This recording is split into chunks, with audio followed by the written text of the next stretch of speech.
Pour 299, contre 226. L'Assemblée nationale a adopté.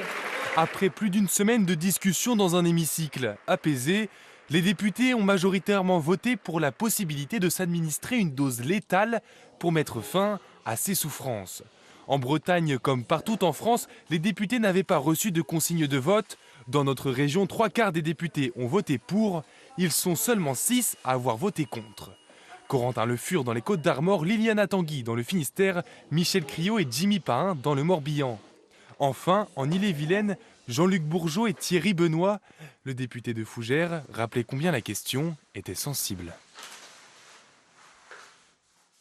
Dire qu'un quelqu'un qui est souffrant, qui veut mourir, on va lui donner la substance létale qui va lui permettre de mourir comme ça dans les instants qui vont suivre, eh bien c'est quelque chose qui nous remue.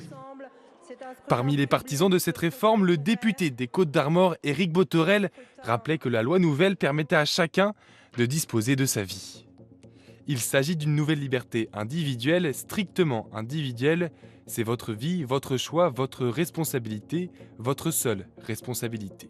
Pour 305. Les députés bretons auront donc plus soutenu cette réforme sociétale que le reste des parlementaires. Une forte différence qui s'explique par l'absence de députés Rassemblement national sur notre territoire et la présence de seulement 2 députés, les Républicains. Le texte doit maintenant entamer sa navette avec le Sénat. Son adoption définitive est souhaitée par les parlementaires avant l'été.